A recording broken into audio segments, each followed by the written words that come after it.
주시는 하나님의 말씀은 민수기 26장 52절에서 65절까지의 말씀입니다.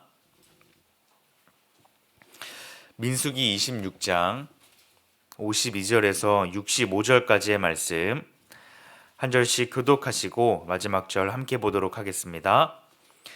여호와께서 모세에게 말씀하여 이르시되 이 명수대로 땅을 나누어 주어 기업을 삼게 하라.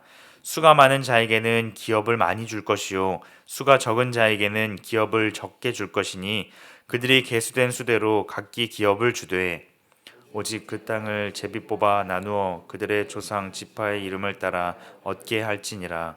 그 다소를 막론하고 그들의 기업을 제비 뽑아 나눌지니라.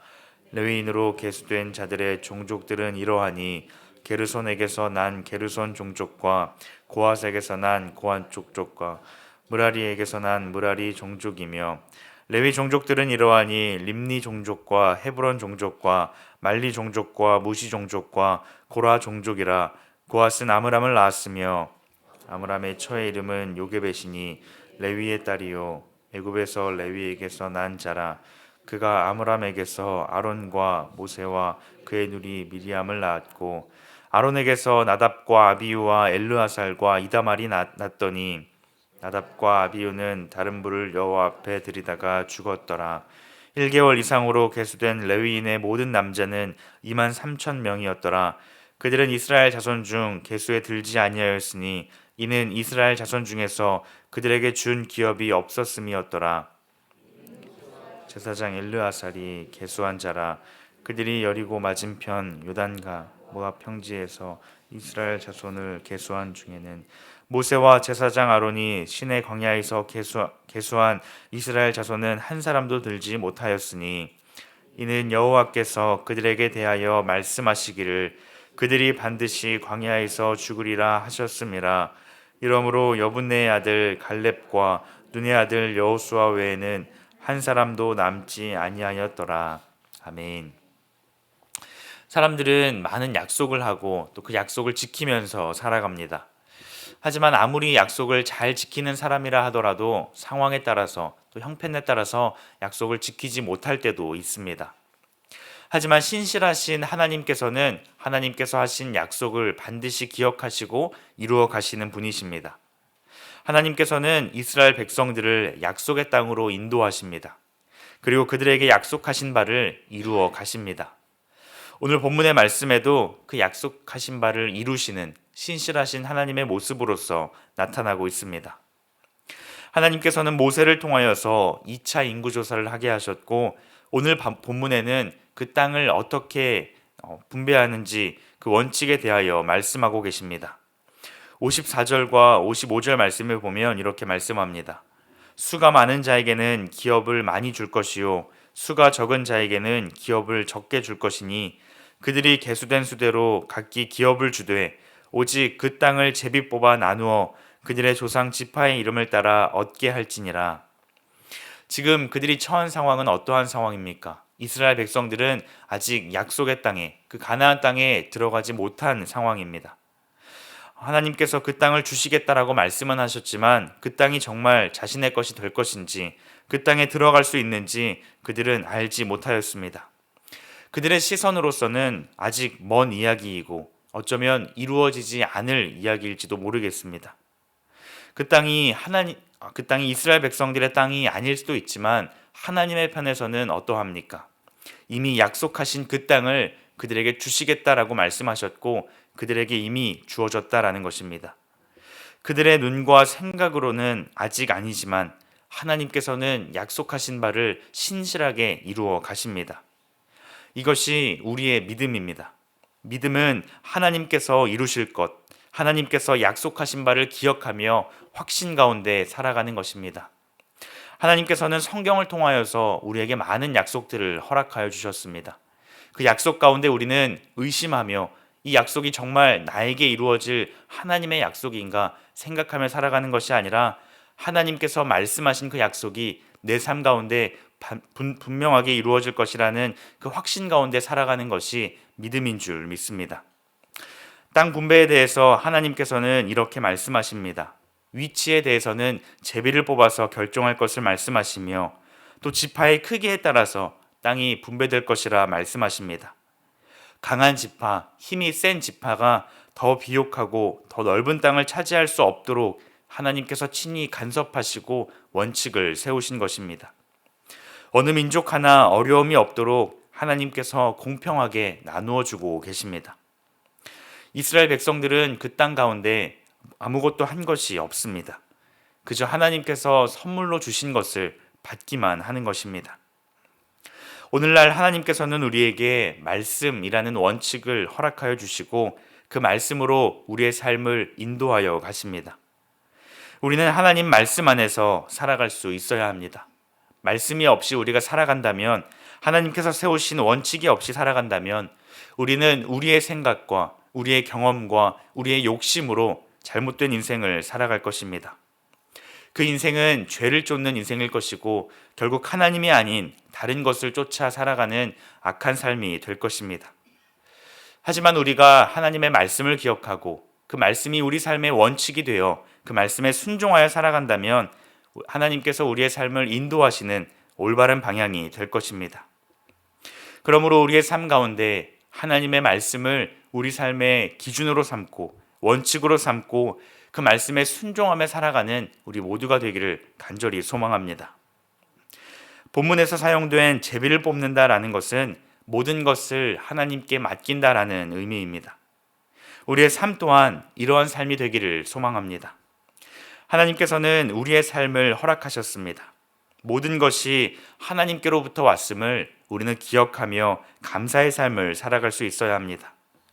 우리가 가지고 있고 우리가 누리고 있는 어쩌면 당연하게 생각했던 그 모든 것들이 하나님께서 우리에게 허락하셨기에 우리가 그것들을 누리고 살아가는 줄 믿습니다. 우리가 그 은혜를 잊을 때에, 그 사랑을 잊을 때에 우리는 우리에게 없는 것들, 우리에게 부족한 것들만을 바라보면서 상황에 대해서 불평하고 환경에 대해서 불만을 가지며 하나님에 대하여 원망할 것입니다. 모든 것을 하나님께서 우리에게 허락하셨음을 믿고 우리의 삶을 하나님 앞에 맡기며 살아갈 수 있기를 소망합니다.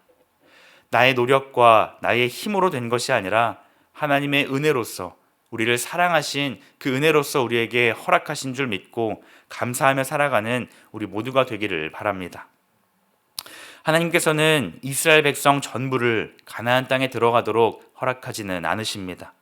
오직 갈렙과 여호수아 단 두 사람만이 그 땅에 들어갈 수 있었습니다. 오늘 본문 65절 말씀에 보면 이는 여호와께서 그들에게 대하여 말씀하시기를 그들이 반드시 광야에서 죽으리라 하셨음이라. 이러므로 여분네의 아들 갈렙과 눈의 아들 여호수아 외에는 한 사람도 남지 아니하였더라. 하나님께서 분명하게 말씀하고 계십니다. 2차 인구조사에서 결론과 같은 부분은 하나님께서 불신의 세대에 대하여 반드시 심판하시겠다라는 말씀입니다. 그리고 그 약속의 말씀을 이루어가고 계신다는 것입니다. 우리가 잘 아는 것처럼 또 우리가 경험하는 것처럼 하나님께서는 사랑의 하나님이십니다.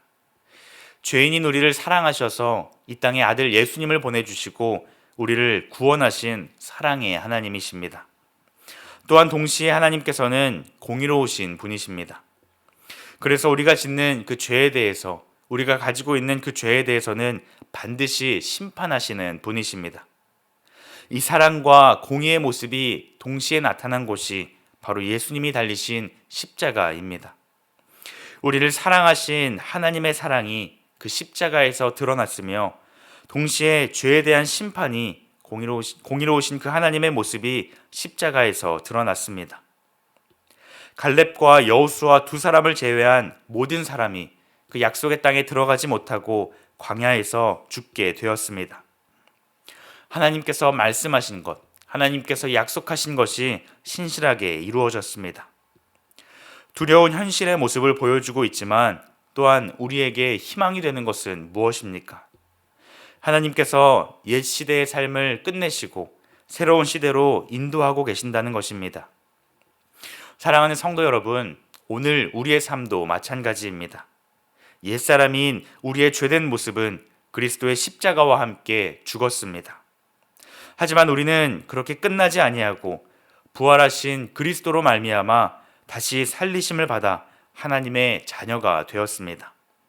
새로운 삶이 주어졌고 그리스도 안에서 새로운 피조물이 되었습니다. 그렇게 우리는 그 죄악된 삶에서 벗어나서 새로운 삶으로 하나님의 자녀답게 우리의 정체성을 기억하며 이 땅에서 살아가야 합니다.